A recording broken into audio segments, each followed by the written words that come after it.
Baik, Assalamualaikum warahmatullahi wabarakatuh. Perkenalkan, saya Dina Juliana. Saya dari kelas 4C Reg B Manajemen S1. Di sini saya akan menjelaskan tentang perencanaan sumber daya manusia. Materi pembahasan. Ada 4 hal yang akan saya bahas pada presentasi kali ini. Yang pertama itu, apa itu perencanaan SDM? Kemudian bagaimana proses perencanaan SDM? Apa penyebab permintaan SDM? Dan yang terakhir itu mengenai penawaran SDM. Pengertian perencanaan SDM. Perencanaan SDM atau sumber daya manusia merupakan proses analisis dan identifikasi tersedianya kebutuhan akan sumber daya manusia sehingga organisasi tersebut dapat mencapai tujuannya. Bisa kita lihat pada slide ini.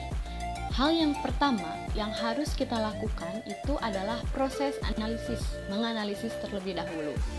Kemudian identifikasi SDM, sumber daya manusia. Jika kita sudah melakukan dua hal tersebut, maka kita akan mencapai goal atau bisa mencapai tujuan dengan baik. Kemudian ada proses perencanaan SDM, ada lingkungan eksternal dan lingkungan internal.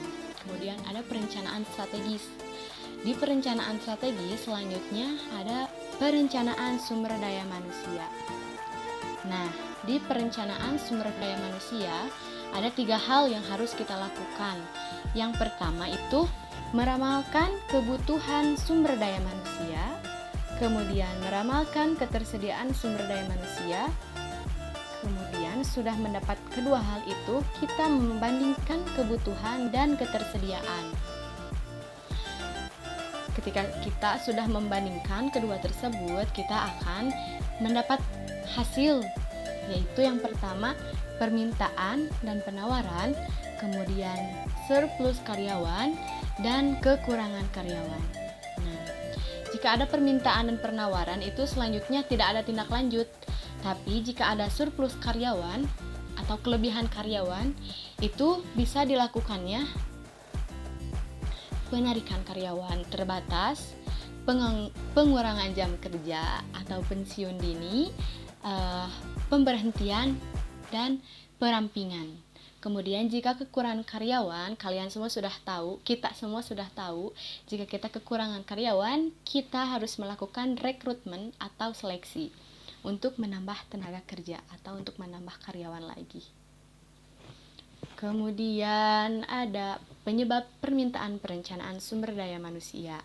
Nah, ada 3 faktor dalam permintaan perencanaan sumber daya manusia ini. Yang pertama, faktor eksternal, kemudian faktor organisasi, dan yang terakhir adalah faktor angkatan kerja. Pada faktor eksternal itu ada 4 hal yang dapat memicunya. Yang pertama ekonomi, kemudian sosial, politik dan hukum, teknologi, dan pesaing.